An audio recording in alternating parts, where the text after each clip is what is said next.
Alright guys, this is Justin with Joyous Sunju, and I'm back with another cosplay video, going from this to this for my all new Joker cosplay. So I'm going to take you guys step by step of what I did to get my look. Guys, I'm not the best cosplay artist, not the best makeup artist, but I tried. So I'm starting out by priming my face with a little mist, just so that the makeup would set. The key thing about really doing makeup, especially very light or white makeup on melanated skin, such as black people, it's very hard for that color to be true to color. So you have to put, number one, multiple layers, and you also have to apply it in a little bit different method than anyone else who may have a lighter pigmented skin. So as I go out throughout this video, you'll see some trial and error. So initially, I thought I would just be able to blend this out. And basically what it ended up, as you see here, is it looking more gray than actual white. And that's unfortunate. And again, that was unfortunately because I really didn't understand the technique. And so I had to kind of get back into the groove of things and remember, how do you actually do this? So I'm actually slowing it down now to show you one step that I knew that I needed to do. So when you're blending out like a hairline, one of the key things is that if you're using hair color, that already needs to be on your hair, because you're going to have to blend that with the line of demarcation from your foundation color. So I went ahead and started to spray the borders of my hair. That was the main focus that I really needed for this cosplay look, because this was not going to be a look that I'm doing outside. This was more so for just a photo shoot where you only see me from the front anyway. So that's why I only concentrated on the front. But again, doing this and taking my time and being meticulous about that hairline, this is going to help me to be able to, again, blend my makeup. So now we're speeding things back up. And now what we're going to do is start to blend that foundation color one more time. So again, it's going over and over and over again. Now I kind of figured out what is the correct thing. I needed to swirl and dab instead of trying to press hard and blend. And as you see now, the pigment is picking up a lot better, and it's not giving me the issues that I had before. So this methodology is working out a lot better. So again, dab in small strokes, and then to kind of do a little swirling action.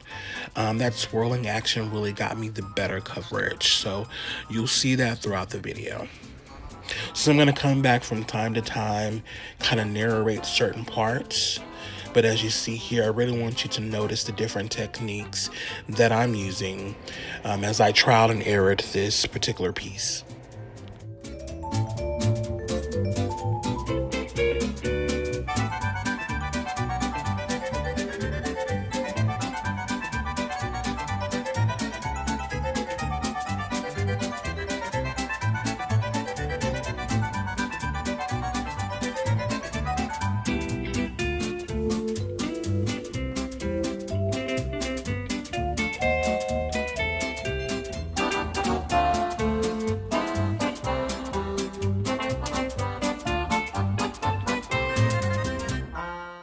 Some other key things to really remember when you're using certain colors and makeups and paints, make sure that they are safe for your face.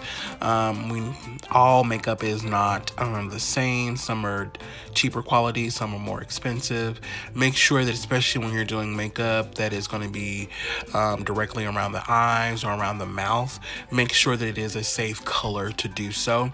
A lot of the makeups, if you read the labels, it'll tell you, especially like for reds, it'll tell you not to apply directly on the lips, the red paint.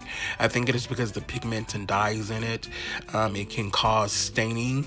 So they don't want you to, number one, do that. And also there are eye irritants. So just be aware of that. Read your packaging. Each color varies. So even if it's the same brand, it can be a color within that brand that can have a different effect on your skin. So just be aware of that when you're going through and doing your makeup. Make sure you know what products you're using and how to apply them correctly and safely.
Okay guys, so the base color, the white color, is set now. So now we're going to move on to doing the highlights. So first thing I'm going to do is to correct my hairline. So I'm going in with two different colors. I'm doing first a more lime green, and then you'll see me in just a moment apply a darker green. This is so that I can build a more convincing hairline. Even though it's not going to match, it's not going to look like hair, the makeup is going to start to blend with the hair, and we just want to make sure that when we are putting this complete look on, that it looks good. You know, we don't want it to look splotchy. We don't want to see skin in between areas where it really should be paint. So that's the reason why I'm kind of just edging it up like that. And I'm gonna go into more and do that as well. So now I'm basically applying the green outer mouth area. So I kind of started with the pattern of maybe kind of doing it like a faux goatee, but then I corrected it because I really wanted it to be more not of the classic version of Joker, but it's gonna be in a different color palette. And again, I know that because of my skin complexion, that doing like the yellow or the red outer shape would be a little bit more difficult directly on the white, because basically what it'll do if you apply white and red directly with each other, it's just going to turn pink. So for that, I had to compensate that with my look, because again, I have darker brown skin. So just remember things like that, that sometimes you may have to either, number one, not fully do a completely full face of a base color. You may need to first mark out sections, and if you are going to apply colors that can cause blending problems, to don't do your base color that is in the conflicting color.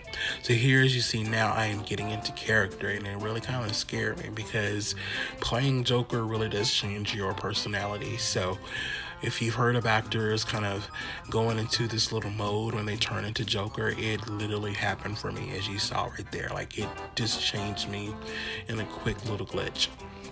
So all of this is going to actually be covered by a crown, because I am playing the crown or clown prince of Gotham. That's going to be my little urban version of him. He's called that before, but my version is more going to be like a urban royal gangster. That's kind of the look that I'm going for with my Joker.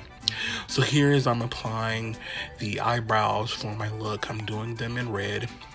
And so I switched to a smaller pencil, and that smaller pencil is going to help me to not cause the blending problems that I talked about before. It's going to just kind of go directly in those small areas, and then I can work it out.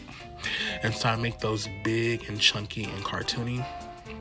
The same with the nose. I'm just going to kind of do a little circle there and just kind of dress it up as best I can.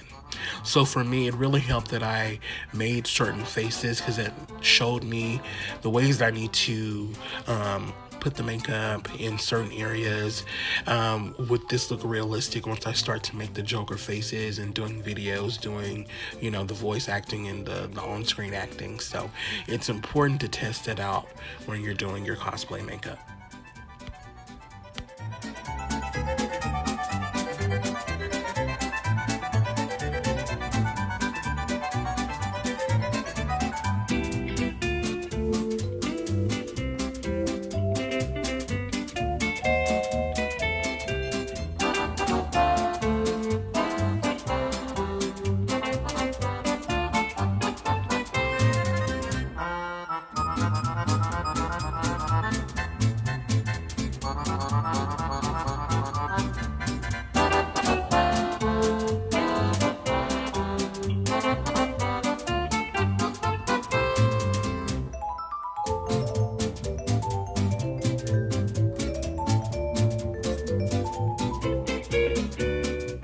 Alright guys, so my makeup is gonna be as good as it gets here. So now I'm kind of just starting to put my look together.